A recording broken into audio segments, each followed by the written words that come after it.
Whispers on Steel, Book 1 of the Railway Inheritance, written by Melody Gilly. Chapter 13. Sonya woke to afternoon sunlight streaming through partially opened curtains. For a moment, disorientation clouded her mind. The unfamiliar room, the heavy four-poster bed, the masculine furnishings so unlike her small room at Gregory's cottage. Then, memory returned in a rush. The phone call, Sullivan's arrival, the midnight railway mission, and his return in the early dawn hours. Sullivan lay beside her, still fully clothed as she was, his breathing deep and regular. Sleep had softened the habitual guardedness of his features, revealing vulnerability rarely glimpsed in his waking hours. One arm rested where her body had been before she'd shifted away, as though even in sleep, he maintained awareness of her presence. Moving with deliberate quietness, Sonya slipped from the bed. Her clothes from yesterday had dried overnight and hung carefully over a chair near the radiator, along with her satchel. Sullivan's consideration for practical details amid crisis struck her as unexpectedly touching. She changed quickly in the bathroom, splashing cold water on her face and attempting to bring order to her tangled hair using a silver-backed brush from the vanity. Sullivan hadn't stirred when she re-emerged. Exhaustion had claimed him completely. Perhaps the accumulated weight of railway operations, business obligations, and whatever personal demons haunted Whispering Pines' shadowed corridors. She closed the bedroom door with quiet deliberation, allowing him continued rest while she explored the mansion in daylight. Without Sullivan's guidance, Whispering Pines revealed itself differently, less intimidating perhaps, though no less mysterious. Sunlight streaming through tall windows illuminated details lost in the previous evening's shadows, the intricate plasterwork of ceilings, the craftsmanship of wooden, banisters worn smooth by generations of hands, and the subtle quality of furnishings selected for endurance rather than fashion.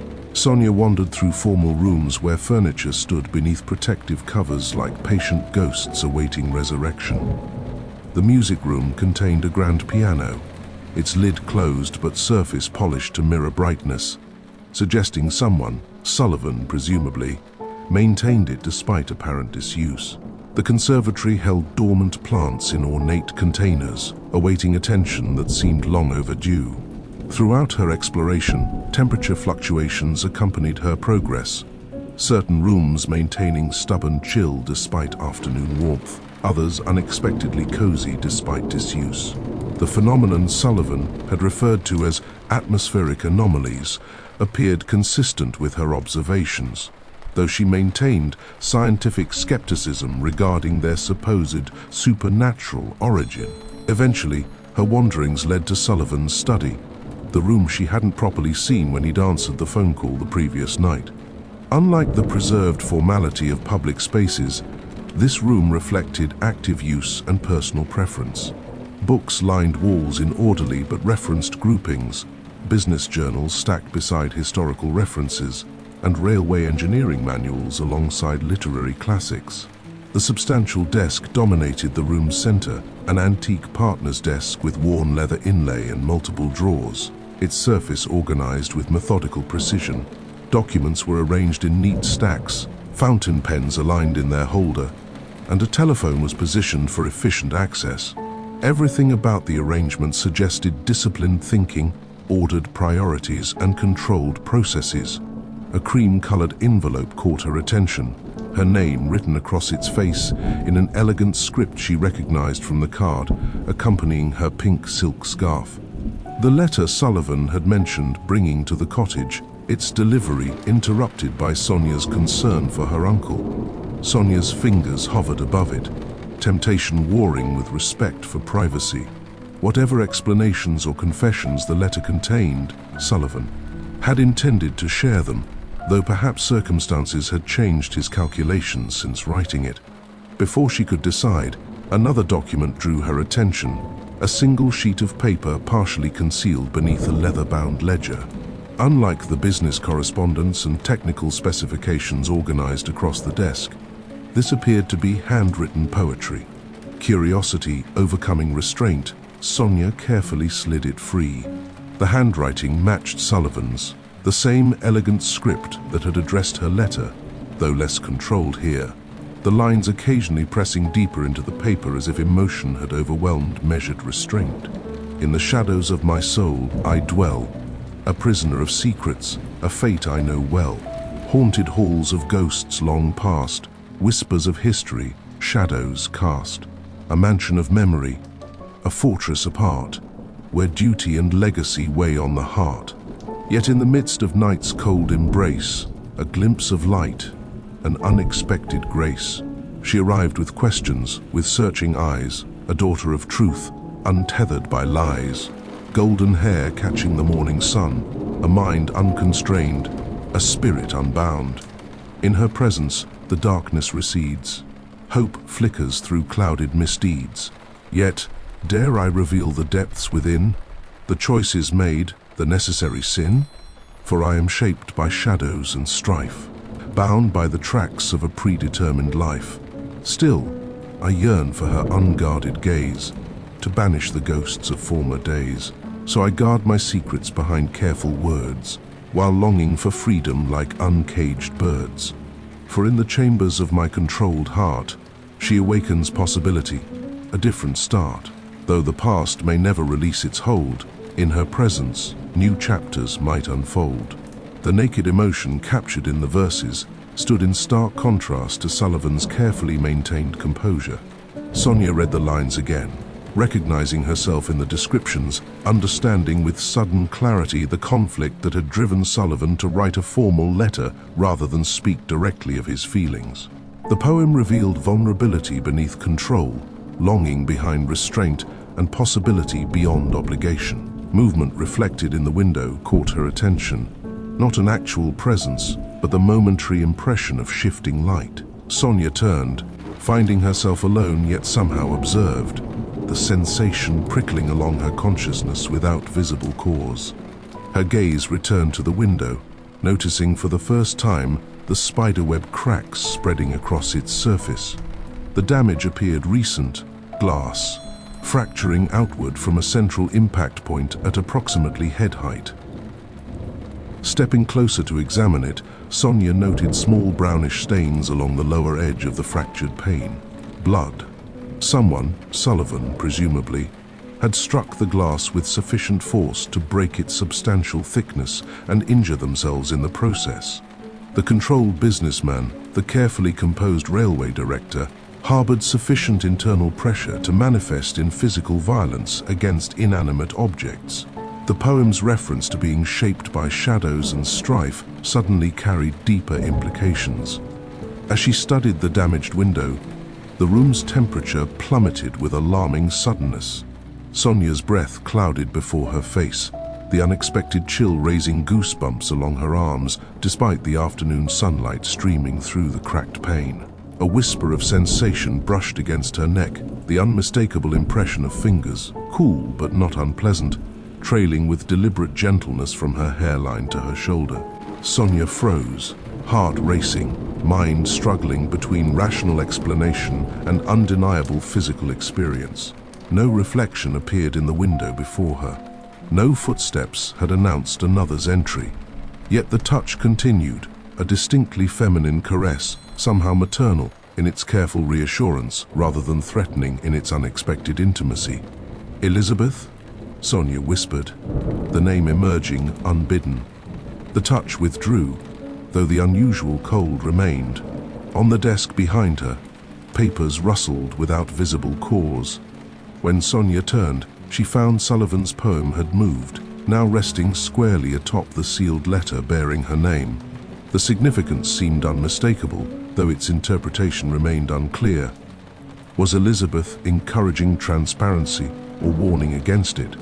From somewhere deeper in the mansion came the sound of a door opening, heavy footsteps suggesting Sullivan had awakened and begun searching. For her, the supernatural cold dissipated immediately, the study returning to normal afternoon warmth as though nothing unusual had occurred. Sonya stepped back from the window, her mind racing to process both the poem's revelations and the apparent ghostly encounter. Sullivan von Vogel, heir to a complicated legacy and conductor of midnight weapons shipments, harbored genuine feelings for her despite, or perhaps because of, their family's interconnected past. And Elisabeth, long dead yet maintaining interest in household matters, had chosen to make her presence known precisely as Sonya discovered this vulnerability. The footsteps grew closer. Sonya made a split-second decision, returning the poem to its original position beneath the ledger, leaving the letter untouched. Whatever Sullivan had written deserved direct conversation rather than surreptitious discovery.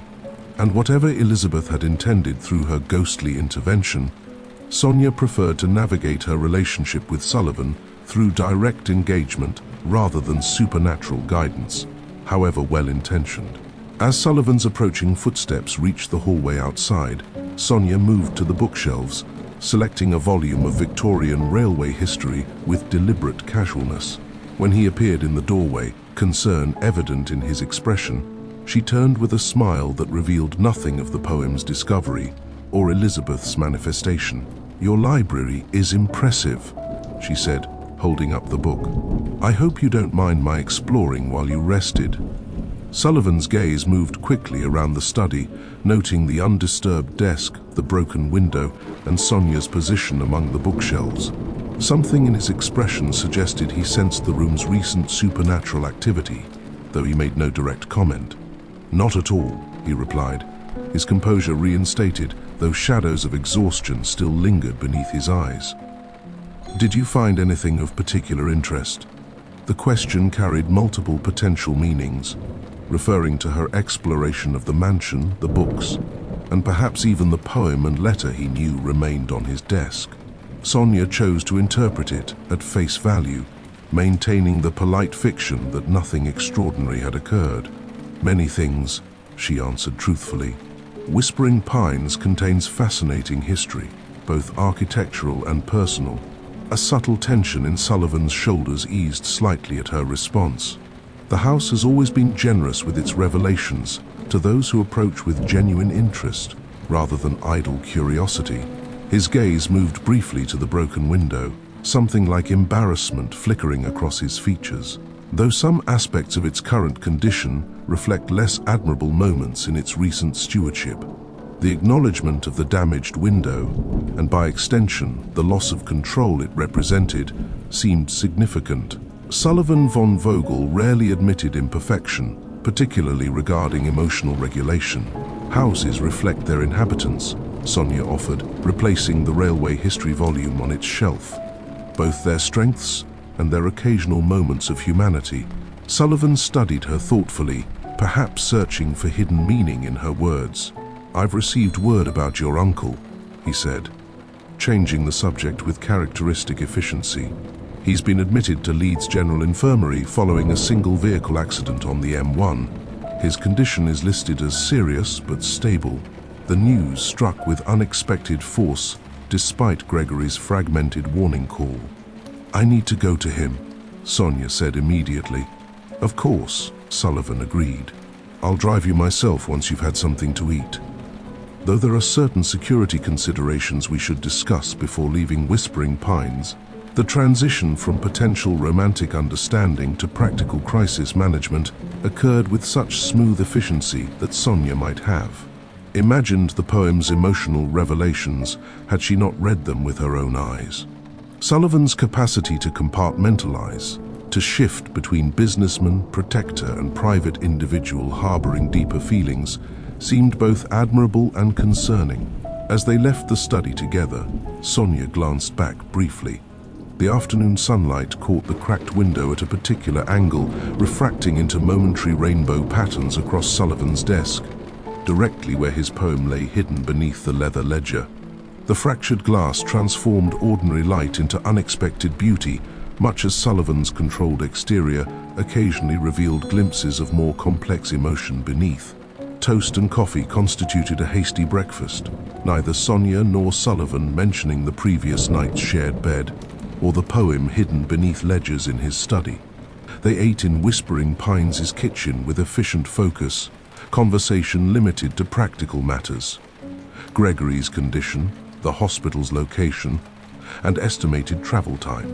The unspoken remained precisely that, acknowledged through occasional glances that lingered slightly too long, then deliberately redirected. Sullivan's Jaguar purred along country roads as morning mist burned away beneath strengthening sunlight. Yorkshire's landscape unfurled around them, ancient stone walls dividing fields where sheep grazed with placid disinterest in human dramas. Under different circumstances, the drive might have seemed pleasant, even romantic. Today, purpose overshadowed scenery, concern eclipsed appreciation. As they approached the motorway junction, Sullivan finally broke their companionable silence. "You should be aware that we are almost certainly under observation." His tone remained conversational despite the content, both by Morrison's people and potentially others. Sonya glanced at the rearview mirror, seeing only ordinary traffic. "How can you tell?" "The Silver Rover 2 cars back has maintained precise distance since we left Whispering Pines," Sullivan replied, eyes never leaving the road ahead. "And the petrol station attendant at our last turning made an unnecessary call immediately after we passed." His lips curved in a humorless smile. "Surveillance becomes recognizable when you've experienced sufficient examples." "Are they dangerous?" Sonya asked, resisting the urge to turn and look directly. "Not imminently. They're monitoring rather than intercepting. But it does mean we should exercise appropriate discretion in our conversations, particularly at the hospital." He changed lanes with fluid precision. "Medical facilities present particular security vulnerabilities, multiple access points, shifting personnel, legitimate reasons for strangers to interact." Sonya absorbed this assessment, wondering when and how Sullivan had developed such expertise in security matters. The railway director, who quoted literature and wrote secret poetry, also possessed surprisingly specialized knowledge of surveillance countermeasures. The contradiction added another layer to his already complex character. "Gregory will be suspicious of your presence," she observed. Sullivan nodded, acknowledging this reality without apparent concern. "Understandably so. Your uncle has spent decades investigating my family's railway operations. Finding his niece in my company after his warning call represents significant cause for alarm." The frank assessment suggested self-awareness that Sonya found oddly reassuring. Sullivan harbored no illusions about Gregory's likely response to their apparent alliance. "What exactly did he discover that prompted his accident?" she asked carefully. Sullivan's hands tightened imperceptibly on the steering wheel. "I have theories rather than certainties. Your uncle has been investigating Morrison's current operations alongside historical questions about Sebastian's activities. Recent evidence suggests he located someone previously believed deceased, a connection from the 1940s who might provide damaging testimony regarding certain arrangements." "You mean Dieter Hoffmann," Sonya said, remembering the name from Gregory's files. Sullivan's sideways glance carried a surprised assessment. "Your research has been more comprehensive than I realized." After a moment's consideration, he added, "Hoffmann was supposedly killed in the Dresden bombing that claimed Sebastian's life. If Gregory has indeed located him alive, certain historical narratives would require significant revision, including Morrison's role in events."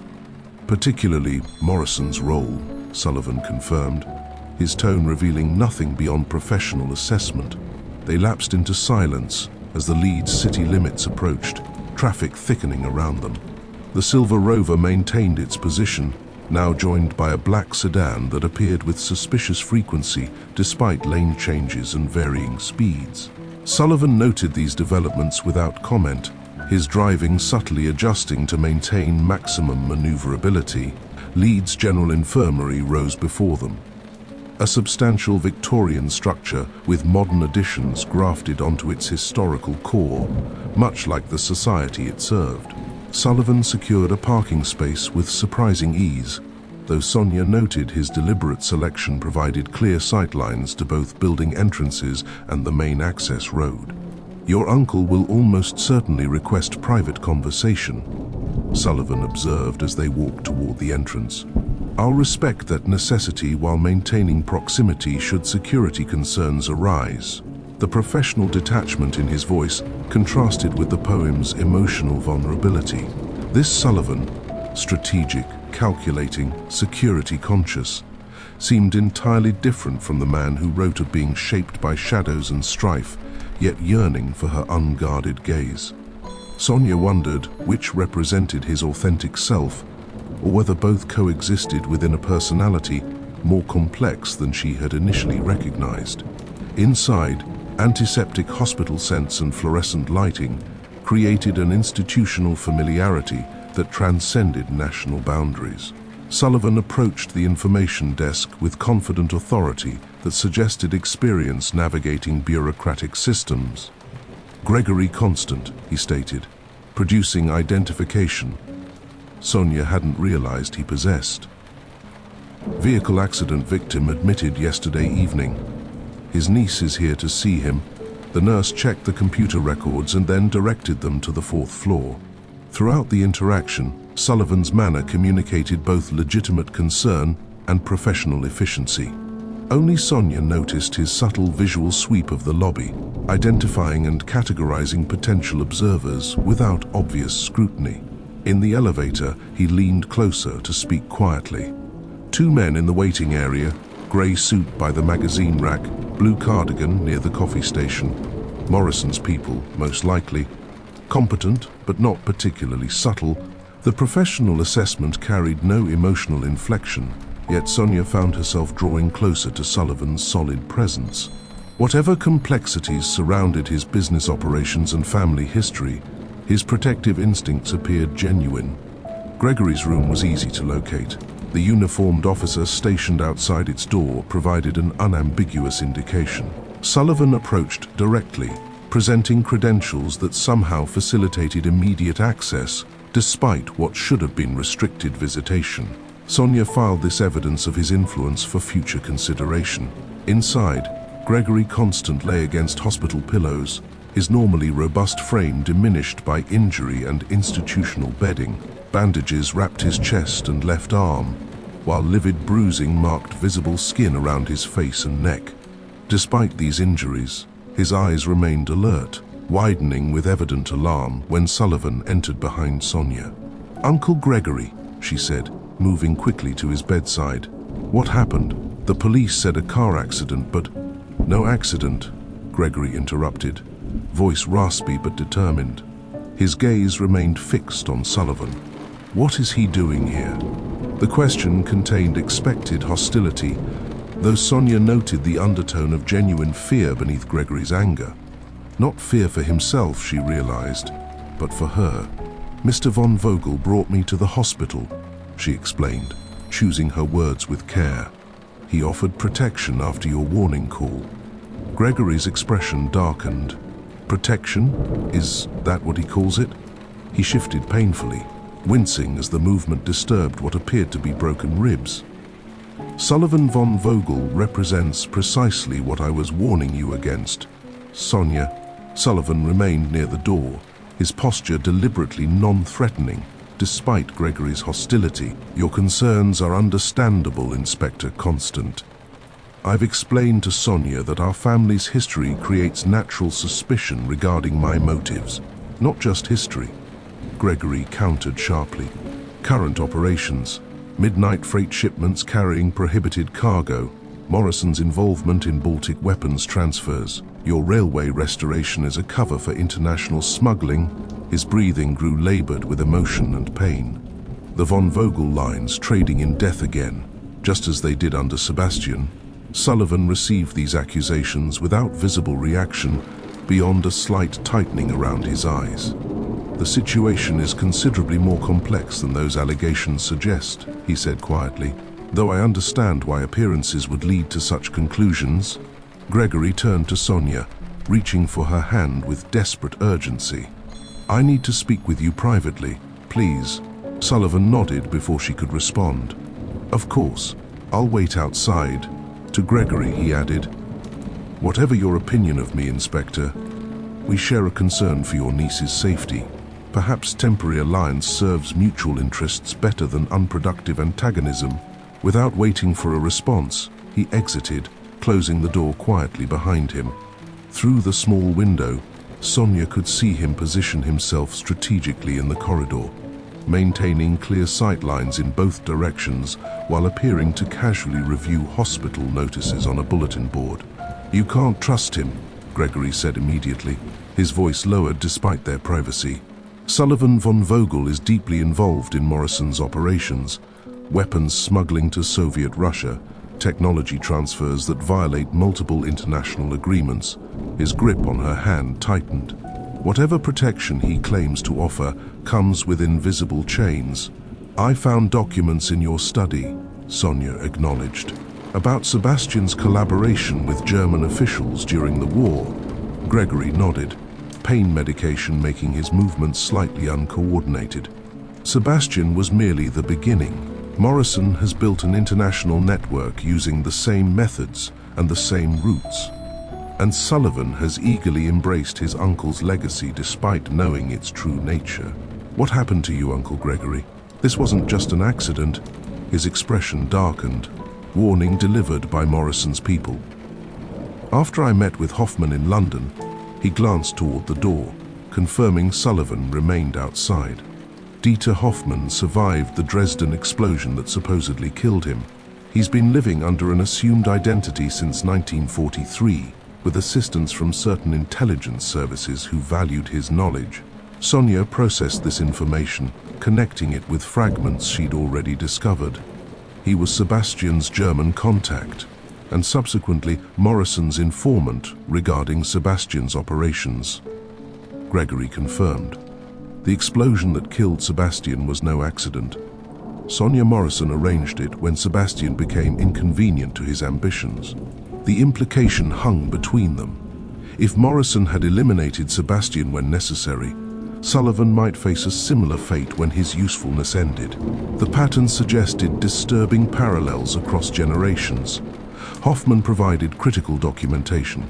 Gregory continued urgently. "Evidence of Morrison's involvement in both historical and current smuggling operations. I hid it in my car before the accident. Where is your car now?" "Likely impounded at the Leeds police station." Gregory's eyes held desperate intensity. "But the evidence isn't in obvious locations. I concealed the most damning documents beneath the driver's seat upholstery." "Hoffman's statement and supporting materials." Sonya nodded, committing these details to memory. "I'll find a way to retrieve them." "Be careful," Gregory warned. "Morrison has connections throughout official channels. And Sullivan..." He hesitated, glancing again toward the door. "Sullivan may present himself as protector, but his true loyalties remain with the von Vogel legacy and whatever Morrison has promised regarding its restoration." "You don't think he can be trusted at all?" Sonya asked, remembering the poem's vulnerable admissions, the careful courtesy he'd shown her, the genuine concern he'd demonstrated for her safety. Gregory studied her expression carefully. "You've developed feelings for him," he observed, concern deepening the lines on his bruised face. "Just as your mother did for Morrison." The parallel struck Sonya with unexpected force. Sullivan had mentioned similar patterns, though from a different perspective. Morrison was the J. In Mother's journal, she realized aloud. "The one she waited for at Southampton." Gregory nodded solemnly. "James Morrison. British intelligence officer assigned to monitor Sebastian's railway operations. He and Helena developed a relationship while investigating von Vogel's shipping irregularities." His expression softened with compassion. "Your father..." "Sonya." The revelation should have been shocking, yet Sonya found it strangely unsurprising, as though unconsciously she had already pieced together this connection. James Morrison, the mysterious J who had captured her mother's heart amid wartime danger. The man who hadn't appeared at Southampton despite Helena waiting until the last possible moment. "Does he know?" she asked quietly. "I believe he suspects," Gregory replied. Though confirmation would require Helena's direct statement or biological testing, he squeezed her hand gently. "This is why you must be extraordinarily careful. Sonya Morrison's interest in you may not be limited to operational security or your connection to my investigation." The implications spread outward like ripples from a stone dropped in still water. If Morrison was indeed her father, his surveillance might represent twisted paternal concern alongside business calculation. And Sullivan's involvement carried additional complexity. Was he genuinely drawn to her as his poem suggested, or merely following Morrison's instructions regarding her containment? "I'm not my mother," Sonya said finally. "Whatever choices she made regarding Morrison, I'll make my own regarding Sullivan." Gregory's smile carried a sad acknowledgement. "Helena said something similar about Sebastian when I warned her about his operations. The heart creates compelling narratives to justify its attachments." His expression grew more urgent. "Promise me you'll be careful. Trust nothing Sullivan tells you without independent verification." "I promise," Sonya replied carefully, knowing she would determine her assessments. Gregory seemed about to argue further when a nurse entered to check his vital signs, effectively ending their private conversation. Sullivan remained visible through the door window, his posture alert yet seemingly casual as he monitored corridor activities. The nurse completed her checks with professional efficiency, informing them that visiting time would soon end as the doctor needed to examine Gregory's injuries. Sonya used these final moments to memorize details about the hidden documents, their precise location, identifying characteristics, and potential importance to exposing Morrison's operations. When she finally rose to leave, Gregory caught her hand one last time. "Remember what I said about Sullivan," he whispered urgently. "Von Vogel blood runs in his veins. Railway ambition shapes his decisions. Whatever he tells you, whatever he shows you, measure it against that fundamental reality." Sonya nodded, acknowledging his concern without promising the absolute distrust he hoped for. "Rest and recover, Uncle Gregory. I'll handle things until you're better." Sullivan stepped aside as she exited the room, his expression revealing nothing of whether he had attempted to overhear their conversation. Together, they walked toward the elevator, both aware of the observers Gregory had identified still maintaining positions in waiting areas and corridors. "Your uncle seems surprisingly lucid given his injuries," Sullivan observed as the elevator doors closed, providing momentary privacy. "He's always been resilient," Sonya replied non-committally. Sullivan studied her with careful assessment. "He warned you against trusting me, naturally." The direct acknowledgement carried no apparent defensiveness or surprise. Sonya decided that an equivalent directness seemed appropriate. "He believes your loyalty to Morrison and the von Vogel legacy outweighs any protection you might offer me." Sullivan nodded thoughtfully as the elevator descended, a reasonable concern from his perspective. After a moment's consideration, he added, "Did he mention where he hid the documents from his London meeting?" The question confirmed Sullivan knew more about Gregory's activities than he had previously acknowledged. Sonya maintained a neutral expression despite internal alarm bells. What documents would those be? "The evidence he collected from Dieter Hoffmann," Sullivan replied with equal casualness. "Information potentially damaging to multiple parties, including Morrison and, by extension, myself." The elevator reached the ground floor, doors opening to reveal the hospital lobby with its multiple observers still maintaining positions. Sullivan placed a light hand at the small of Sonya's back, guiding her toward a side exit rather than the main doors they had entered through. "We should continue this conversation somewhere more private," he suggested, voice lowered for her ears alone. "The audience here has diverse interests, not all aligned with either your safety or my operational security." Sonya allowed his guidance, while maintaining mental separation from his influence. Gregory's warnings echoed alongside her observations of Sullivan's complex nature, professional calculation coexisting with genuine concern, strategic maneuvering alongside apparent emotional connection. As they exited through a service corridor that Sullivan navigated with suspicious familiarity, Sonya made her own strategic decision. She would neither fully trust Sullivan von Vogel nor completely reject his protection. Both extremes created unnecessary vulnerability. Instead, she would maintain a sufficient connection to monitor his activities while pursuing her investigation into the documents Gregory had hidden. The Yorkshire sunshine seemed inappropriately cheerful as they emerged into a secondary parking area, where Sullivan's Jaguar somehow awaited, despite having been parked elsewhere. His planning extended to multiple contingencies, including alternative exit strategies from public buildings. "Your uncle's car will have been impounded at the Leeds police station," Sullivan observed, as he opened the passenger door for her. "The documents he collected from Hoffman are likely still hidden within it." The statement confirmed he had indeed overheard at least portions of her conversation with Gregory. Sonya met his gaze directly, neither confirming nor denying his assessment.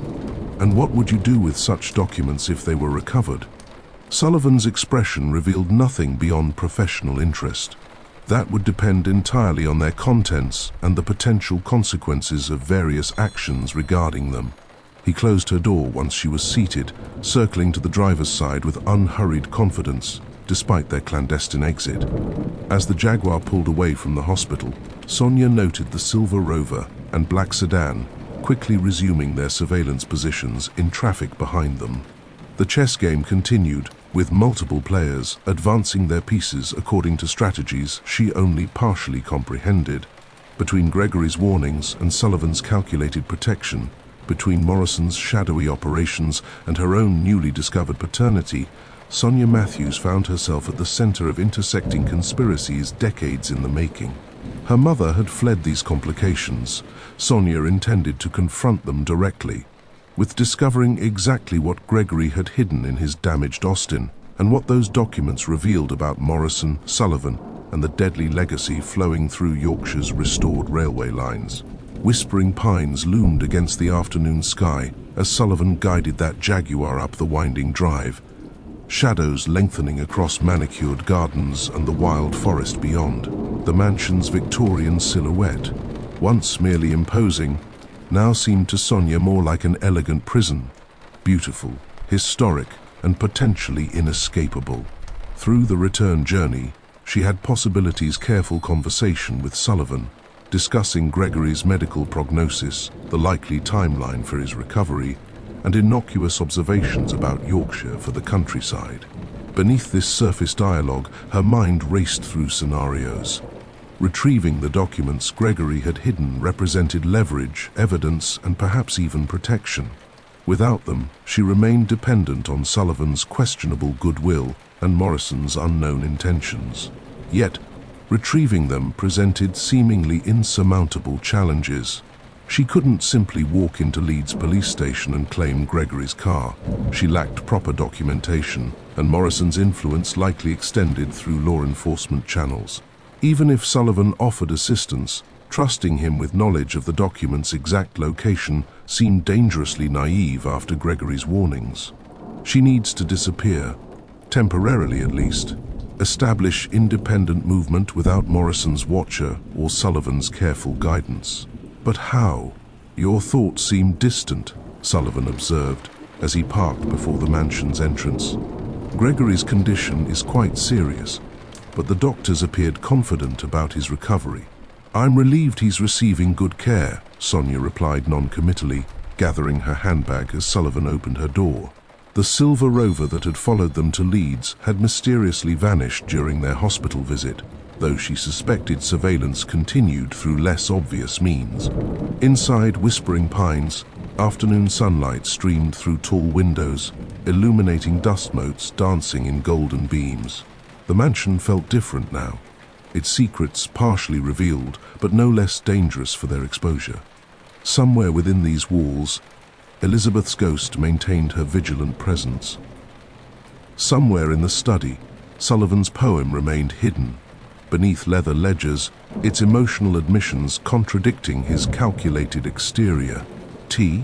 Sullivan offered, his hospitality impeccable despite the circumstances. "Or perhaps something stronger after the hospital visit." "Tea would be lovely," Sonya agreed, using the ritual to buy thinking time. As Sullivan moved toward the kitchen, she added, "I think I'll freshen up first if you don't mind." He nodded, watching her with careful assessment that suggested her need for temporary privacy. "Of course. Take whatever time you need." Alone in the upstairs bathroom, Sonya studied her reflection in the antique mirror. Gregory's revelations about Morrison being her father had landed with a strangely muted impact, as though some part of her had always suspected this connection. More immediately concerning was her current predicament, effectively trapped at Whispering Pines, dependent on Sullivan's protection while uncertain of his true motives, unable to access evidence Gregory had risked his life to secure. Professor Whitcomb might help. The Cambridge academic had shown unexpected interest in Helena's history and had offered Sonya her private contact information, but reaching her would require telephone access. Sullivan couldn't monitor. Transportation Sullivan couldn't track. The bathroom window offered a view toward the garage where Sullivan kept his vehicles. Besides the Jaguar, she noticed a modest Morris Minor, possibly belonging to Mrs. Jessup, who delivered provisions, and what appeared to be a motorcycle partially covered by a protective tarp. Potential escape options perhaps, but requiring keys she didn't possess and skills she couldn't claim. Sonya splashed cold water on her face, buying additional minutes alone while formulating preliminary plans. She would need money, transportation, and a way to contact Professor Whitcomb without Sullivan's knowledge. The documents in Gregory's car represented her priority target, but accessing them would require careful strategy rather than impulsive action. When she finally descended to the kitchen, Sullivan had prepared tea with his usual precision, porcelain cups on saucers, milk in a small silver pitcher, sugar in a matching bowl. The domestic normalcy contrasted sharply with the international weapons smuggling he reportedly conducted. "Feeling better?" he inquired, offering her a cup. "Somewhat," she acknowledged, accepting the tea while maintaining a careful distance. "It's been a difficult day." Sullivan studied her over his cup, his expression revealing a calculating assessment beneath polite concern. "Your uncle shared significant information during your private conversation." The statement carried both questions and assumptions. Sonya sipped her tea, neither confirming nor denying his suspicion. "He's understandably concerned about my safety, and doubtless warned you against trusting me," Sullivan added, his tone suggesting this outcome had been entirely expected. "But did he mention the documents he collected in London? Their location, perhaps?" The direct approach suggested either confidence or desperation, Sullivan abandoning subtle interrogation for explicit questioning. Sonya maintained a neutral expression despite internal alarm bells. "You seem very interested in these alleged documents," she observed. "With good reason," Sullivan replied, setting down his cup with deliberate precision. "If Gregory met with Dieter Hoffmann, as I suspect, the information he collected could prove extraordinarily dangerous to multiple parties, Morrison primarily, but others as well." His gaze held hers steadily. "Including yourself, potentially. Me? How would historical documents about railway operations endanger me?" Something shifted in Sullivan's expression, calculation giving way to what appeared to be genuine concern. "Because they likely contain information about your parentage, Sonya. Information Morrison has carefully suppressed for decades." The confirmation that Sullivan knew or suspected Morrison was her father created momentary disorientation. Gregory had revealed this connection mere hours ago. Sullivan's awareness suggested either prior knowledge or remarkable deductive capability. "You knew," she said quietly, "about Morrison being my father." "I suspected," Sullivan corrected. "Certain patterns became apparent once you arrived in Yorkshire. Morrison's unusual interest in your movements, his specific warnings regarding my interactions with you, certain chronological alignments between Helena's departure from England and your birth." Before Sonya could respond, the telephone rang, its sharp intrusion shattering the moment of near honesty between them. Sullivan's expression immediately recalibrated to professional composure as he moved to answer it. "Von Vogel," he stated, voice neutral yet authoritative. Whatever the caller said transformed Sullivan's posture, subtle tension appearing across his shoulders, his free hand tightening imperceptibly at his side. "Yes, sir. She's here with me now." A pause. The hospital visit proceeded without incident. Gregory Constant remains under medical supervision with police presence outside his room. Sullivan listened for several moments, his expression revealing nothing of the conversation's content. I understand the priorities completely, he said finally. Tonight's transfer will proceed as scheduled regardless of these developments. Another pause, longer this time.